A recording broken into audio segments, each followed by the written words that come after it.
I believe the church has to be a place of rejoicing. சபை என்பது தேவனுக்குள் கர்த்தருக்குள் சந்தோஷப்படக்கூடிய ஒரு இடம்தான். ஒரு நல்ல தருணத்தை மிஸ் பண்ணிட்டீங்க ஹல்லேலூயா சொல்றதுக்கு. ஹல்லேலூயா. The church is a happening place. சபை என்பது நிகழ்வுகள் நடக்கக்கூடிய ஒரு இடம். The action happens in the church. கிரியைகள் நடப்பது சபையில்தான்.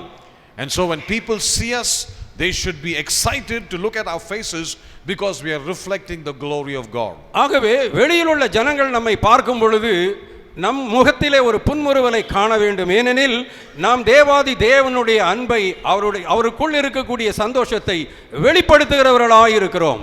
Hallelujah. Hallelujah. The face is a reflection of the heart. நம்முடைய முகமானது இருதயத்தினுடைய பிரதிபலிப்பாய் இருக்கிறது. When you are happy, you smile. நாம் சந்தோஷமாய் இருக்கும் பொழுது புன்முறுவலோடு இருக்கிறோம். The Bible says the joy of the Lord is our strength. வேத வசனம் சொல்லுகிறது நம்முடைய பலம் நம்முடைய வலிமை எதுவென்றால் கர்த்தருக்குள் இருக்கக்கூடிய சந்தோஷம் என்று. Hallelujah. Hallelujah. Do you have reasons to be happy this evening? இந்த மாலை வேளையிலே நீங்கள் சந்தோஷமாய் இருப்பதற்கு ஏதாகிலும் ஒரு காரணம் இருக்கிறதா? Any reason to be happy this evening? ஏதாவது ஒரு காரணத்திற்காக நீங்கள் இந்த மாலை வேளையிலே சந்தோஷம் அடைகிறீர்களா? If you're happy, can I see your hands raised up? நீங்கள் சந்தோஷமாய் இருப்பீர்கள் என்றால் உங்களுடைய கரங்களை உயர்த்தி நான் பார்க்கும்படிக்கு செய்யுங்கள். Praise the Lord. Praise the Lord. கர்த்தருக்கு ஸ்தோத்திரம். Some of you haven't raised your hand. உங்களில் சிலர் உங்களுடைய திருக்கரங்களை உயர்த்தாமல் இருந்தீர்கள். But remember, the very fact you're alive is a good reason to praise the Lord. அருமையானவர்களே, நீங்கள் இந்த நேரத்தில் சுகமாய் இருப்பது, உயிரோடு இருப்பது ஆண்டவரை துதிப்பதற்கும் சந்தோஷமாய் இருப்பதற்கும் ஒரு நல்ல காரணம் அல்லவா? Hallelujah. Hallelujah. God be praised. தேவன் துதிக்கப்படுவாராக. Amen. Amen. Through our lives.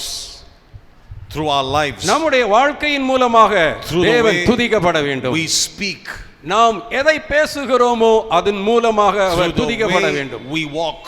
நாம் எப்படி நடந்து கொள்கிறோமோ அதன் மூலம் அவர் மகிமைப்பட வேண்டும். We know there are 4 gospels in the Bible. வேதத்திலே நாம் 4 சுவிசேஷங்களை பார்க்கிறோம். What are the 4 gospels? 4 Suvisheshangal யாவன? What's the first one? முதலாவது மத்தேயு, number 2, number 3, மார்க்கு, number 4, யோவான். There's a 5th gospel. 5வது சுவிசேஷம் ஒன்று இருக்கிறது. அது உங்க பேர் போட்டுக்கோங்க. அதை உங்கள் பெயரினால் நீங்கள் எழுதிக் கொள்ளலாம். நீங்கள் தான் அந்த சுவிசேஷம். My gospel is called the gospel of Sandeep. என்னுடைய சுவிசேஷமானது Sandeep. That means the person who does not know the Bible is looking at my life and my life reflects the gospel. ஏனென்றால் வேத வசனத்தை அறியாதவர்கள், சுவிசேஷத்தை தெரியாதவர்கள் என்னை பார்க்கும் பொழுது சுவிசேஷத்தை அவர்கள் பார்க்க வேண்டும். Amen. Amen. What is your neighbor saying about your life? How is your gospel being written? உங்களுடைய அண்டை வீட்டுக்காரர்கள் உங்களை குறித்து என்ன சொல்லுகிறார்களோ அதுதான் உங்களுடைய சுவிசேஷம். How your family members give the report of you is the reflection of the true gospel. உங்களுடைய குடும்ப அங்கத்தினர்கள் உங்களை குறித்து எதை சொல்கிறார்களோ அதுதான் உங்களை குறித்த ஒரு நல்ல சுவிசேஷமாக இருக்க முடியும். Jesus said, when the Holy Spirit comes upon you, you shall be my witnesses. ஆண்டவராகிய இயேசு கிறிஸ்து சொன்னார், பரிசுத்த ஆவியானவர் உங்கள் மேல் எப்பொழுது வருகிறாரோ அப்பொழுது நீங்கள் எனக்காக நல்ல சாட்சிகளாக இருப்பீர்கள் என்று. A witness. நீங்கள் ஒரு சாட்சி. At the home, at the house, உங்களுடைய வீட்டிலே, at the office, உங்களுடைய அலுவலகங்களிலே, at the place you're working, நீங்கள் வேலை செய்கிற இடங்களிலே. And if we are the witness what the Lord calls us to be, நாம் தேவன் நம்மை எதற்காக அழைத்தாரோ அதற்கு ஏற்ற ஒரு சுவிசேஷமாக இருப்போமானால், people will come to us and ask us, I want to know more about what you have. ஜனங்கள் நம்மிடத்திலே ஓடி வந்து உங்களிடத்தில் இருக்கிறது என்ன என்பதை குறித்து அறிய விரும்புவார்கள். Amen. Amen. Amen. Amen. Our life is very powerful. நம்முடைய மனதானது மிக வலிமை உள்ளது. Why is our life powerful? ஏன் நம்முடைய மனதானது வலிமை உள்ளதா இருக்கிறது? We are not living our life of our own. நாம் நம்முடைய வாழ்க்கையை நாமாகவே வாழ்ந்து விடவில்லை. We are living the life of Christ. நாம் ஆண்டவர் இயேசு கிறிஸ்துவினுடைய வாழ்க்கையை தான் வாழ்ந்து கொண்டிருக்கிறோம். Hallelujah. Hallelujah. Our reflection is the reflection of Jesus Christ. நம்முடைய வெளிப்பாடு, நம்முடைய பிரதிபலிப்பானது ஆண்டவர் இயேசு கிறிஸ்துவினுடைய பிரதிபலிப்பாய் இருக்கிறது. Let's turn with us in the Gospel of John, the 10th chapter and the 10th verse. யோவான் எழுதின சுவிசேஷத்தினுடைய 10ஆம் அதிகாரத்திற்கு நாம் நம்முடைய வேத புத்தகத்தை திருப்பிக் கொள்வோம். Very easy to remember, John 10:10. யோவான் சுவிசேஷம் 10ஆம் அதிகாரம் 10வது வசனம். The thief, yeah, go ahead sister. The thief, படிங்க பரவாயில்லை படிங்க.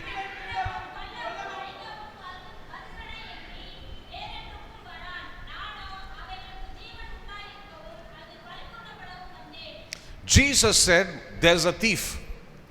ஆண்டவராகிய இயேசு கிறிஸ்து சொன்னார், ஒரு திருடன் இருப்பதாக. This thief is a specialist in robbing things from you and me. இந்த திருடனானவன் நம்மிடத்திலிருந்து பொருட்களை களவாடுவதற்கு திறமை உள்ளவனாய் இருக்கிறான். If you open the door, he will steal. நீங்கள் கதவை திறப்பீர்களானால் அவன் உங்களை காண்பான். He will steal, then he will kill and totally destroy. அவன் உங்களை திருடி, உங்களை கொன்று, உங்களை முற்றிலுமாய் அழித்து விடுவான். What does he kill? What does he steal? What does he destroy? அவன் எதை திருடுகிறான், எதை கொல்கிறான், எதை அழிக்கிறான்? Don't worry, he's not after your clothes, he's not after your television set, he's not after your ornaments. இந்த திருடன் உங்களுடைய துணிமணிகளையோ உங்களுடைய தொலைபேசி பெட்டிகளை குறித்தோ வேறு மற்ற பொருள்களை குறித்தோ அவன் கருத்துள்ளவனாய் இருப்பதில்லை. He is not interested in all these things. அவனுக்கு இப்படிப்பட்ட பொருள்கள் மேல் கரிசனையும் இல்லை. But he comes to steal something what God has given to you. ஆனால் ஆண்டவராகிய தேவன் உங்களிடத்தில் எதை கொடுத்திருக்கிறாரோ அதை திருடுவதில் அவன் கண்ணும் கருத்துமாய் இருக்கிறான். Because Jesus said that I have come to give you life. ஏனெனில் ஆண்டவர் இயேசு கிறிஸ்து சொன்னார், உங்களுக்கு ஜீவனை கொடுக்கும்படியாக நான் வந்திருக்கிறேன். The reason Jesus died so that he can give you life. ஆண்டவர் இயேசு மரித்ததினுடைய காரணம் உங்களுக்கு ஜீவனை கொடுக்கும்படியாக. And the devil wants to steal, kill and destroy that gift of life Jesus gave you and me. இந்த திருடனானவன் ஆண்டவர் இயேசு உங்களிடத்திலே கொடுத்திருக்கக்கூடிய அந்த ஜீவனை திருடவும் கொல்லவும் அழிக்கவுமே முற்படுகிறான். Let's read that verse one more time. John 10 and verse 10.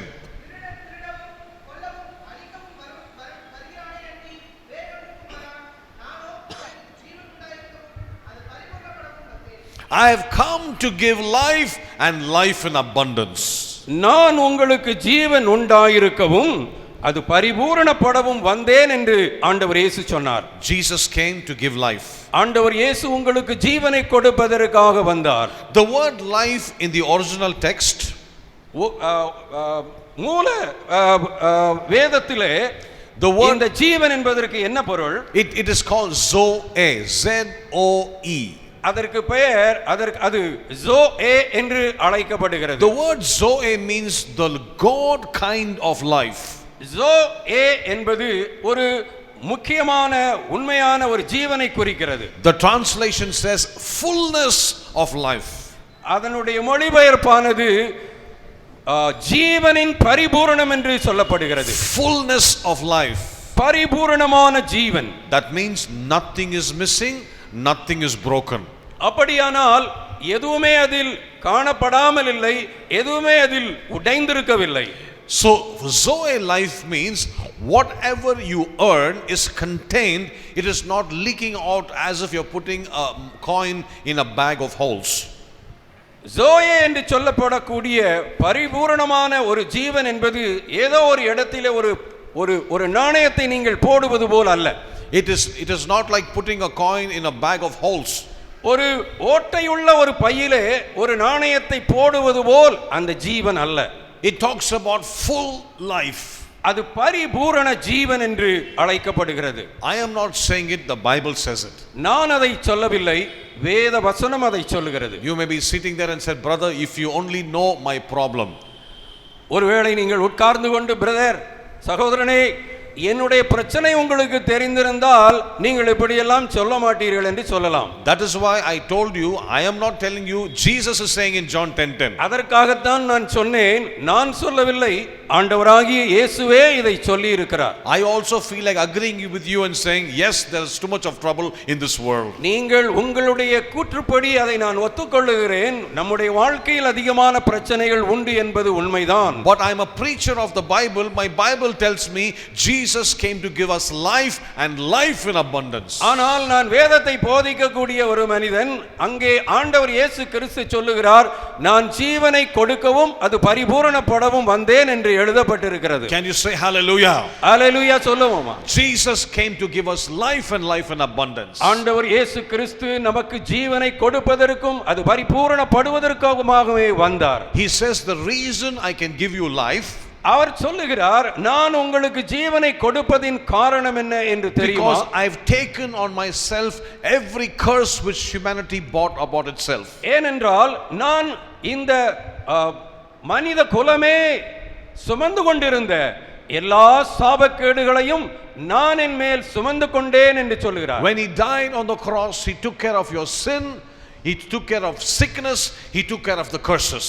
அவர் கல்வாரி சிலுவையிலே மரித்த பொழுது நம்முடைய பாவம், நம்மளுடைய சாபம், நம்மளுடைய ரோகம் எல்லாவற்றையும் அவர் சுமந்து தீர்த்து விட்டார். And then he says, I've given you life and life in abundance. அதற்கு பின்புதான் ஆண்டவர் இயேசு சொல்லுகிறார், நான் உங்களுக்கு ஜீவனை கொடுக்கிறேன், அது பரிபூரணப்படவும் நான் வந்திருக்கிறேன் என்று. Hallelujah. ஹalleluya.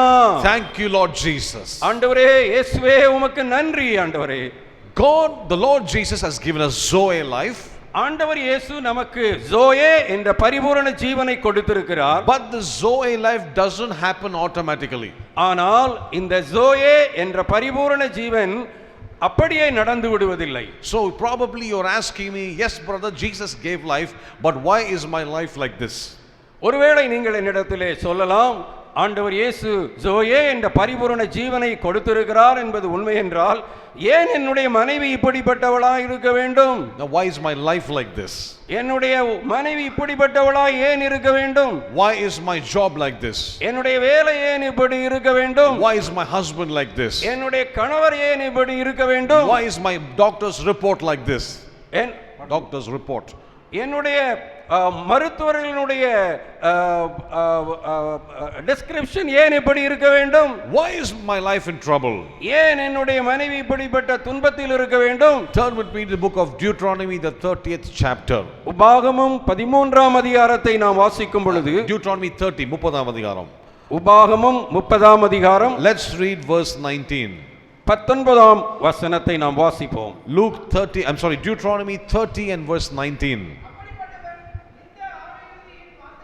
No, Deuteronomy 30:19, correct? உபாகமம். Okay, please read it. Please read it. Deuteronomy 30:19. Okay.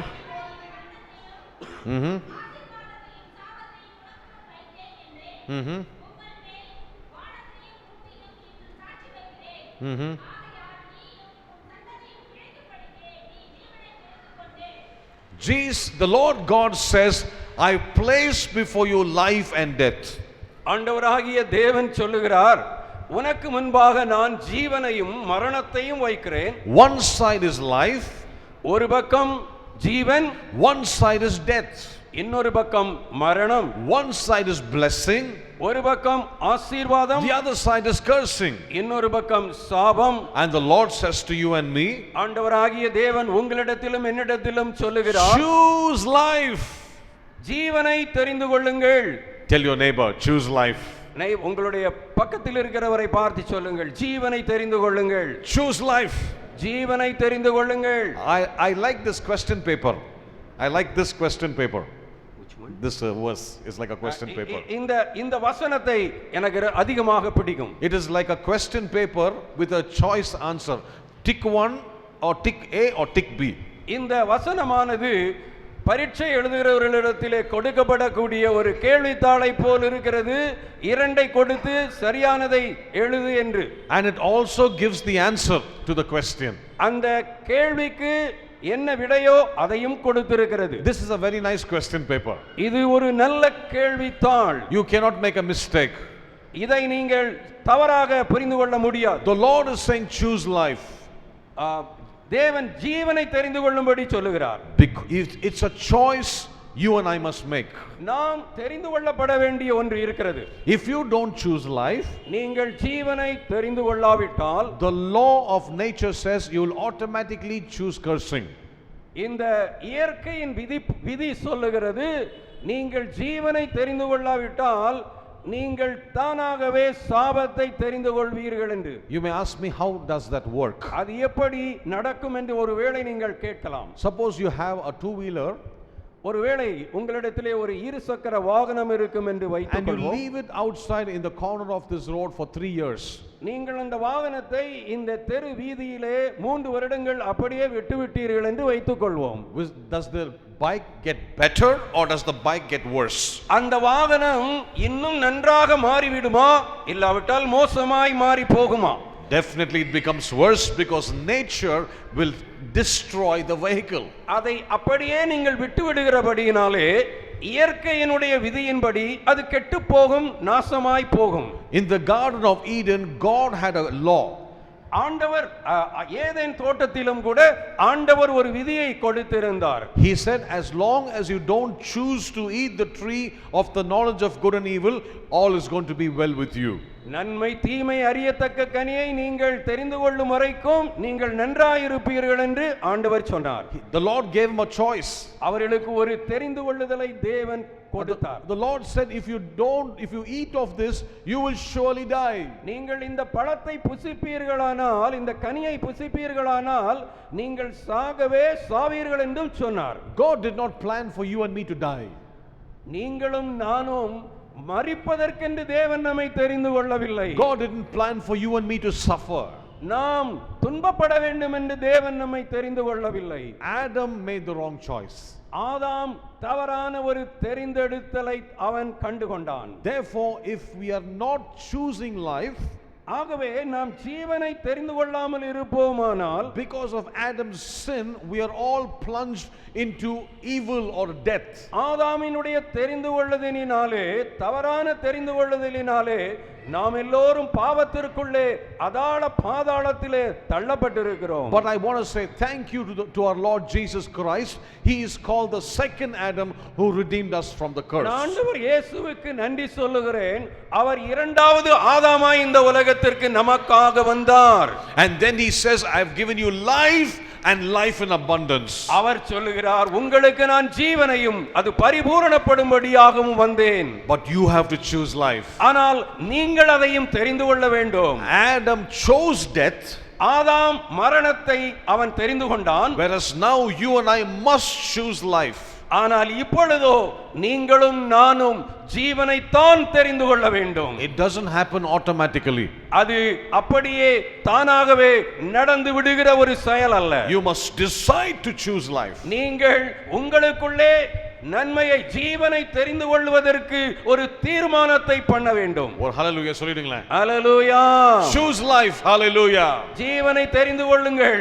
Not only you will live, your descendants will also live. நீங்கள் மாத்திரம் ஜீவிக்க மாட்டீர்கள், உங்களுடைய சந்ததி எல்லாம் வாழ்கிற ஒரு சந்ததியாய் மாறும். If you want your family to be blessed, உங்களுடைய குடும்பம் ஆசீர்வதிக்கப்பட வேண்டுமானால், if you want your children to be blessed, உங்களுடைய குழந்தைகள் ஆசீர்வதிக்கப்பட வேண்டுமானால், it starts with you. உங்களில்தான் அந்த வேலை ஆரம்பிக்கிறது. It is your responsibility. அதுதான் உங்களுடைய பொறுப்பாய் இருக்கிறது. If you want your family to be blessed, உங்களுடைய குடும்பம் ஆசீர்வதிக்கப்பட வேண்டுமானால், I'm sure every parent wants our children to be blessed. எல்லா பெற்றோர்களும் தங்களுடைய பிள்ளைகள் ஆசீர்வதிக்கப்பட்டிருக்க வேண்டும் என்று விரும்புகிறார்கள். Choose life. அப்படியானால் ஜீவனை தெரிந்து கொள்ளுங்கள். Look at somebody and say choose life. யாரையாவது பார்த்து ஜீவனை தெரிந்து கொள்ளுங்கள் என்று சொல்லுவோமா? Come on, tell somebody choose life, brother. Choose life. பார்த்து சொல்லுங்கள், ஜீவனை தெரிந்து கொள்ளுங்கள். Hallelujah. Hallelujah. Turn with me to the book of Luke, the 10th chapter. லூக்கா சுவிசேஷத்தின் 10ஆம் அதிகாரத்திற்கு திருப்புவோம். We will go to a story of this family where there were two sisters by the name of Mary and Martha. ஒரு குடும்பத்திலே மரியாள் மார்த்தாள் என்ற இரண்டு சகோதரிகள் இருக்கக்கூடிய ஒரு குடும்பத்தை குறித்து நாம் வாசிக்கிறோம். Read from verse 38. 38ஆம் வசனத்திலிருந்து வாசிப்போம்.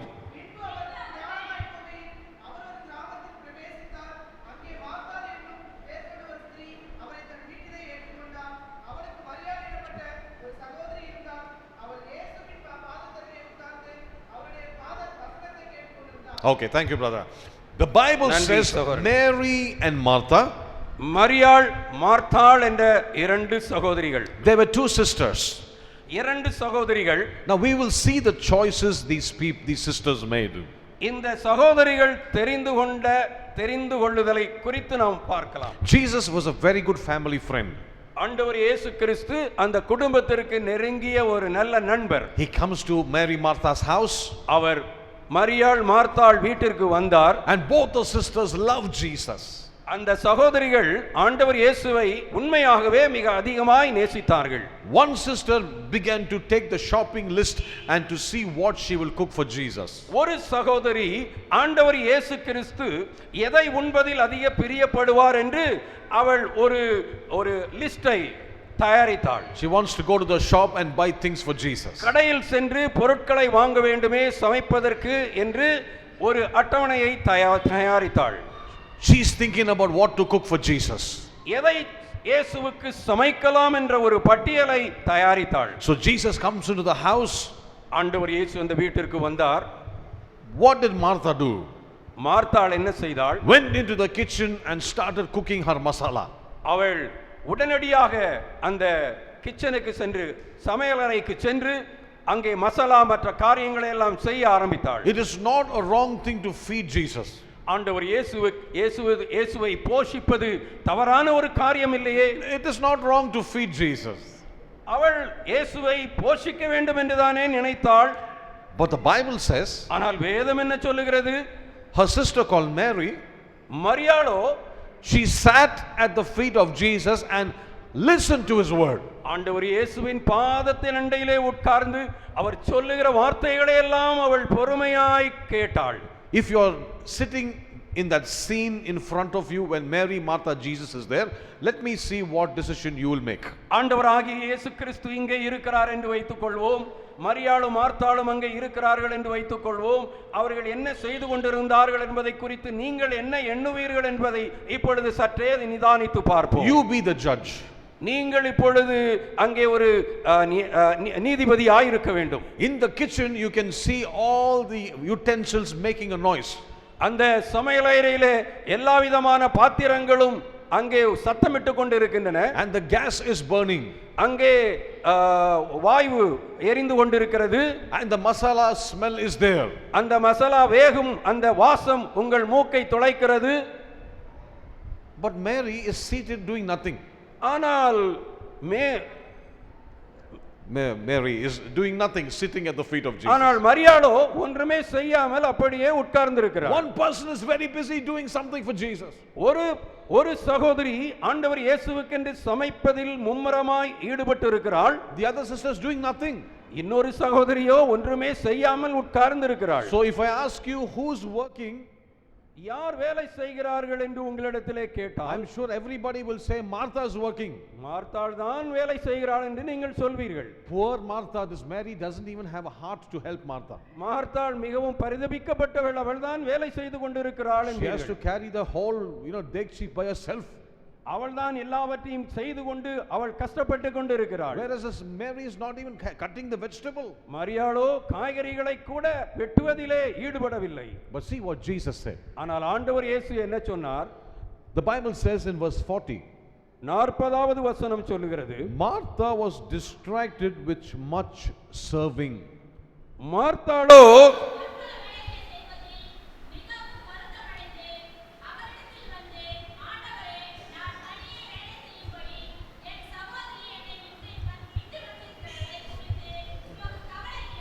Okay, thank you, sister. Thank you.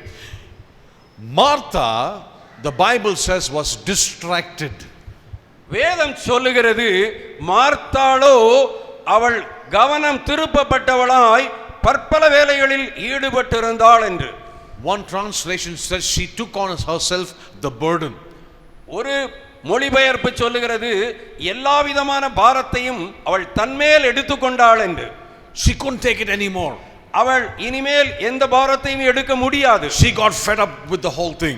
மிகவும் கஷ்டமடைந்தவளாய் கிளேசமடைந்தவளாய் எல்லா பாரத்தையும் சுமந்து கொண்டிருந்தாள். She thought Jesus will say, Mary, go and help your sister. அவள் நினைத்திருப்பாள், ஆண்டவர் இயேசு மரியாளினிடத்திலே நீ போய் உன் சகோதரிக்கு உதவி செய் என்று. But Jesus has not seemed to say anything like that. ஆனால் ஆண்டவர் இயேசு அப்படிப்பட்ட எதையும் சொல்லவில்லை என்பதை நாம் அறிவோம். He is talking and talking and Mary is listening and listening. ஆண்டவர் இயேசு பேசிக்கொண்டே இருக்கிறார், மரியாளோ கூர்மையாய் கவனித்துக் கொண்டே இருந்தாள். I think she got fed up. She threw that ladle somewhere, walked out of the kitchen and said, Jesus, don't you know I'm working alone? நான் நினைக்கிறேன் மார்த்தாள் அதிக கிளேசமடைந்தவளாய் எல்லா பாத்திரங்களையும் தூரே கோபமாய் எரிந்துவிட்டு இயேசு உட்கார்ந்திருந்த இடத்திலே வந்து, இயேசுவே உமக்கு தெரியவில்லையா நான் எவ்வளவு கஷ்டப்பட்டு கொண்டிருக்கிறேன், நீர் பார்க்கவில்லையா என்று கேட்டிருந்திருக்க கூடும். Tell her to help me. அவளை எனக்கு உதவி செய்யும்படியாய் அனுப்பும். Verse 41. 41ஆம் வசனம்.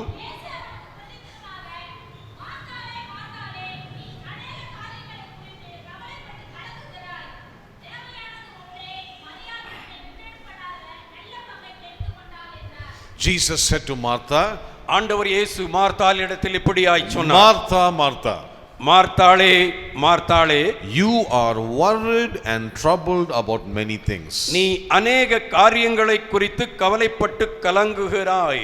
You are worried and troubled about many things. நீ அநேக காரியங்களை குறித்து கவலைப்பட்டு கலங்குகிறாய். Jesus said these words, one thing you need. ஆண்டவர் இயேசு சொன்னார், தேவையானது ஒன்றுதானே அம்மா. Can you say that after my brother? One thing you need. உங்களுடைய பக்கத்தில் இருக்கிறவரிடத்தில் சொல்வீர்களா, தேவையானது ஒன்றே, தேவையானது ஒன்றே, one thing, ஒன்றுதான் தேவை, one thing, ஒன்றுதான் தேவை. not many things, one thing. ஒன்றுதான் நமக்கு தேவை.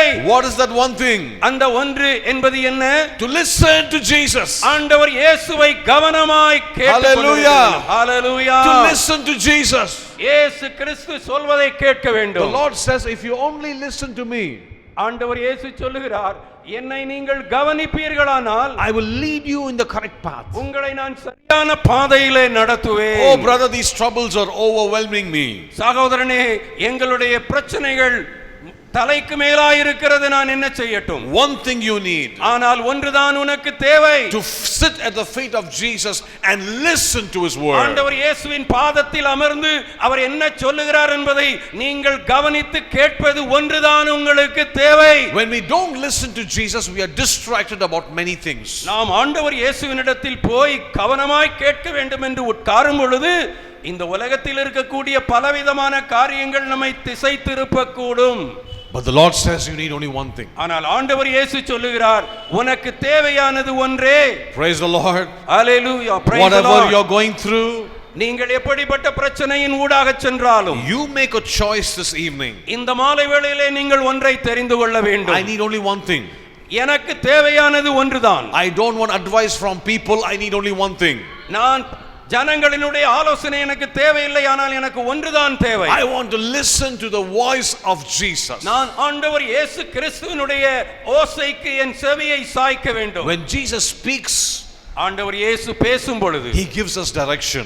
நமக்கு சரியான பாதையை காட்டுவார். The Bible says the Spirit speaks to the church. வேதம் சொல்லுகிறது, ஆவியானவர் சபைக்கு போதிக்கிறார். And you're the church of the living God. நாம் தான் ஜீவனுள்ள தேவனுடைய சபை. Imagine the Lord telling you do this and not to do this. I think it's the most important thing. ஆண்டவர் இயேசு, நீங்கள் அப்படியே சிந்தித்து பாருங்கள். ஆண்டவர் இயேசு உங்களிடத்தில் சொல்லுகிறார், இதை செய் அதை செய்யாதே என்று. There will be no problem. நமக்கு எந்த விதமான பிரச்சனையும் It's because இருப்பதில்லை. we do our own thing that we say, God, where are you, Lord? நாம் நம்முடைய சொந்தமான தெரிந்து கொள்ளுதலை செய்வதனால் தான் பிரச்சனைகளுக்குள் மூழ்கி போகிறோம். But when you listen to Jesus, ஆனால் ஆண்டவர் இயேசுவுக்கு செவி சாய்க்கும் பொழுது there's no problem at all. நமக்கு பிரச்சனை இருப்பதே இல்லை. Hallelujah. Hallelujah. Hallelujah. Hallelujah. When you listen to the master, நீங்கள் எஜமானனுக்கு செவி சாய்க்கும் பொழுது, when you listen to the shepherd, நீங்கள் மேய்ப்பனுக்கு செவி சாய்க்கும் பொழுது, when you listen to his words, அவருடைய வார்த்தைகளை நீங்கள் கேட்கும் பொழுது, you will speak like he speaks. நீங்கள் அவர் பேசுகிற விதமாய் பேசுவீர்கள். Amen. Amen. Did you know that? உங்களுக்கு புரிகிறதா? If you have a group of friends, உங்களுக்கு ஒரு கூட்ட நண்பர்கள் இருக்கிறார்கள் என்று வைத்துக்கொள்வோம். you will slowly start talking the way they talk.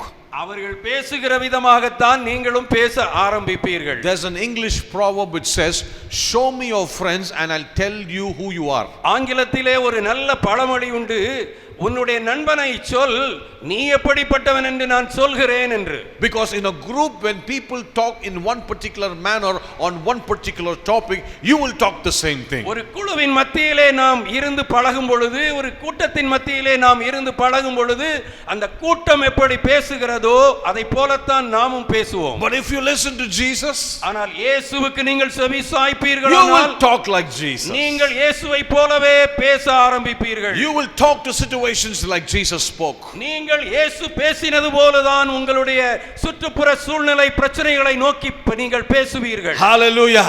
Hallelujah. Hallelujah. Hallelujah. But when we are listening to the wrong voices, நீங்கள் தவறான சொற்களையோ தவறான வார்த்தைகளையோ கேட்பீர்களானால் you will talk the same thing, because what you receive you will speak. நீங்கள் அதைத்தான் தவறாய் பேசிக் கொண்டிருப்பீர்கள், ஏனென்றால் நீங்கள் கேட்டது தவறானவைகள்.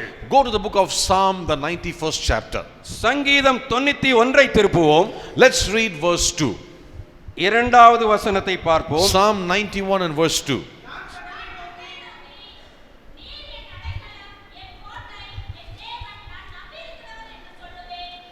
Okay, thank you, sister. Imagine the psalmist was running from the perils of Saul. Pardon me. The psalmist was running from Saul. இந்த சங்கீதக்காரனாகிய தாவீது சவுலினிடத்திலிருந்து அவன் ஓடி ஒளிந்து கொண்டே இருந்தான். He was being hunted down like a dog. ஒரு நாயை வேட்டையாடுவது போல தாவீதை வேட்டையாடும்படியாய் அவன் அலைந்தான். But he had heard the voice of God. ஆனால் தாவீதோ தேவனுடைய வார்த்தையை கேட்டான். Because there was nobody, he sang to God songs and hymns. ஏனெனில் அவன் வேறு யாரை குறித்தும் பாடாமல் தேவனை குறித்து மாத்திரமே, கர்த்தரை குறித்து மாத்திரமே பாடினான். You know that wonderful Psalm 23. He says, the Lord is my shepherd. 23வது சங்கீதம் ஒரு அருமையான ஒரு சங்கீதத்தை பார்க்கிறோம். கர்த்தர் என் மேய்ப்பராய் இருக்கிறார். And then in this psalm, in Psalm 91 verse 2, 91ஆம் சங்கீதம் 2வது வசனத்தில் இப்படியாய் சொல்கிறார். he says, I will say of the Lord, he is my refuge and my fortress. அவரே என்னுடைய தேவன், அவரே என்னுடைய அடைக்கலம், என் கோட்டை, என் தேவன், நான் நம்பி இருக்கிறவர் என்று சொல்லுவேன். Actually he should say, Lord, where are you? This Saul is after my life. Lord, where are you? உண்மையாகவே தாவீது என்ன சொல்லி இருக்க வேண்டும்? ஆண்டவரே, நீர் எங்கே இருக்கிறீர்? சவுல் என்னை துரத்தி கொண்டிருக்கிறானே, எனக்கு இவ்வளவு பிரச்சனைகள் இருக்கிறதே என்று சொல்லி இருக்க வேண்டும். Are you there? Are you listening to my cry? என்னுடைய கூக்குரலை நீர் கேட்கவில்லையா என்று சொல்லி இருக்க வேண்டும். But he said, I will say of the Lord, you are my refuge and you are my fortress. ஆனால் அவனோ, நான் கர்த்தரை நோக்கி நீரின் அடைக்கலம், நீரின் கோட்டை என்றுதான் சொல்லுவேன் என்றான். He says, my God, in him will I trust. நான் என் தேவனில் நம்பிக்கையாய் இருப்பேன் என்று சொன்னான். Why did he say that? ஏன் அவன் அதை சொன்னான்? He heard the voice of God. ஏனெனில் அவன் கர்த்தருடைய சத்தத்தை கேட்டான். Though the enemies were chasing him to kill him, எதிரிகள் அவனை துரத்தி கொண்டிருந்தாலும், see what comes from his mouth. அவனுடைய வாயிலிருந்து வருகிற வார்த்தைகளை கவனித்து பார்த்தீர்களா? It says in verse 3, surely he shall deliver you from the snare of the fowler. அடுத்த வசனத்திலே நாம் பார்க்கிறோம், உண்மையாகவே நிச்சயமாகவே அவர் என்னை வேடனுடைய கண்ணிக்கு தப்புவிப்பார். He will cover you with his feathers and under his wings you shall take refuge. அவருடைய சிறகுகளாலே என்னை மூடுவார் என்று எழுதி இருக்கிறார். Hallelujah. Hallelujah. And if you read that psalm, it's so beautiful. It talks about God's protection over his life. இந்த சங்கீதத்தை முழுவதுமாக நீங்கள் வாசித்து பார்ப்பீர்களானால், ஆண்டவர் இயேசு கிறிஸ்து தேவனாகிய கர்த்தர் தாவீதுக்கு கொடுத்த ஒரு பெரிய பாதுகாப்பை குறித்து நீங்கள் அறிந்து கொள்ள முடியும். Praise the Lord. Praise the Lord. When you're going through trouble, when you speak like this, நீங்கள் கஷ்டத்தின் வழியாக போகும் பொழுது, பிரச்சனைகள் வழியாக போகும் பொழுது, when you say, God, I boast in your goodness, ஆண்டவரே உம்முடைய நன்மையினிலே நான் நம்பிக்கையாய் இருக்கிறேன் என்று சொல்லலாம். I boast in your healing power, ஆண்டவரே உம்முடைய குணமாக்குகிற வல்லமையிலே நான் சந்தோஷம் அடைகிறேன் என்று சொல்லலாம். Do you know our God talks back to you? உங்களுக்கு தெரியுமா நம்முடைய ஆண்டவர் நம்மிடத்திலே திரும்ப பேசுவார் என்று? The Lord speaks back to you. ஆண்டவராகிய தேவன் நம்மிடத்திலே பேசுகிறவர். Let's read verse 14. 14ஆம் வசனம் அதே அதிகாரம். Because he has set his love upon me,